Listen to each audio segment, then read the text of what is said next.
नमस्कार। आज दिनांक 20/12/2023 वार बुधवार। केडी चौधरी डाळिंबयार्ड पुणे या लोकप्रिय यूट्यूब चॅनलवर सर्व शेतकरी बांधवांचं मनापासून स्वागत। बाजाराच्या सद्यस्थिती संदर्भामध्ये शेतकरी बांधवांना सांगू इच्छितो की बऱ्यापैकी आपण 1.5 पावणे 2 महिन्यापूर्वी आपल्याला जे काही तारखा दिल्या आणि त्या तारखानुसार मंदी ही 100% आहे आणि त्याप्रमाणे मंदीला आपल्याला सामोरं जावं लागेल या भावनेतनं शेतकऱ्यांना अगोदरच सावध केल्यामुळं बऱ्याचशा शेतकऱ्यांचा अगोदरच माल विरळून कमी करून शेतकरी 2 पैसे कमवू शकला। हे मला आपल्याला आवर्जून सांगावंसं वाटतंय, कारण मार्केटचा लेखाजोखा हा आम्ही राजस्थान असेल, गुजरात असेल, कर्नाटक असेल, महाराष्ट्र चारही स्टेटचा घेत असताना हे नक्की जाणवत होतं की डिसेंबर महिन्यामध्ये सगळीकडेच माल येतील आणि भले महाराष्ट्रातले माल कमी होतील, परंतु माल कमी झाला तरी ग्राहक वर्ग त्या ठिकाणी नसेल आणि म्हणून आपल्याला 2 मार्केट बंद करावी लागली, त्याच्यामध्ये इंदापूर आणि नाशिक, यासाठीच की संपूर्ण ग्राहक वर्ग हा राजस्थान आणि गुजरातकडे डायव्हर्ट झाला।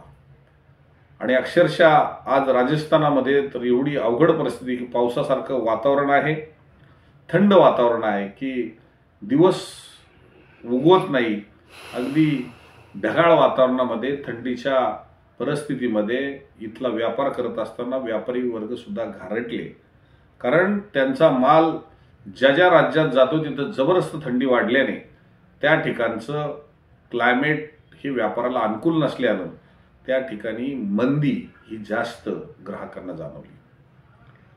जम्मू काश्मीर, दिल्लीमध्ये आहे अशा गाड्या 2-2, 3-3 दिवस उभ्या आहेत। मग त्यातनं गुजरातचा माल असेल, राजस्थानचा असेल किंवा महाराष्ट्रातनं जाणारा माल असेल किंवा कर्नाटकातून जाणारा माल असेल, अशा अनेक राज्यामध्ये माल 2-2, 3-3 दिवस गाड्या उतरू शकल्या नाही अशी परिस्थिती ही जाणवली। आणि महाराष्ट्रामधला हा बराचसा माल लोकलला जातोय आणि त्यामुळे चांगले रेट मिळत आहेत। आज जे 50-60 रुपये गोटी जरी जात असेल तर तशी गोटी आज 30-35 रुपये राजस्थानमध्ये जाते आणि जो आपल्याकडे 30-35 रुपये गोटी जाते ते आज इथं 10-15 रुपये किलो जाते। आपल्याकडे 100, 100, 150चे रेट पाहायला भेटतात, पण इथं 70-80-90च्या पुढे रेट पाहायला भेटत नाही। एखादा 100 रुपये काल गेला, पण आज 70-80-90 रुपयावरच मार्केट थांबलं। आणि म्हणून मी सांगू इच्छितो की राज्यात आपल्या माल कमी पडतो त्यावेळेस संपूर्ण ग्राहक हा राजस्थान, गुजरातला डायव्हर्ट होतो।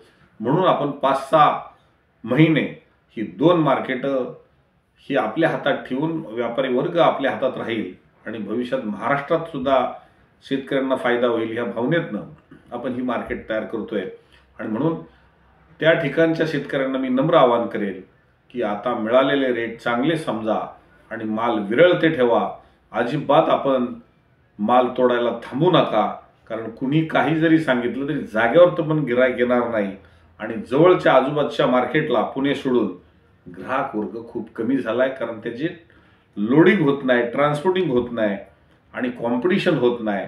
त्यामुळं तिथं रेट न मिळाल्यामुळं शेतकऱ्यांचं नुकसान जे होते ते नुकसान टाळायचं असेल तर पुणे मार्केटमध्ये आपण माल विरळून काढते ठेवा। जानेवारी एंडपर्यंत बाजारभाव उठणार नाहीत अशी परिस्थिती असल्यामुळं आणि आता सध्या मार्गशीर्ष महिना हा चालू असल्यामुळं काही 3-4 दिवस जे आपल्याला चांगला रेट पाहायला भेटतोय तो आपला रेट चांगला मिळून आपले 2 पैसे करून घ्या। हेच नम्र आवाहन मी माझ्या सर्व शेतकरी बांधवांना करू इच्छितो। धन्यवाद।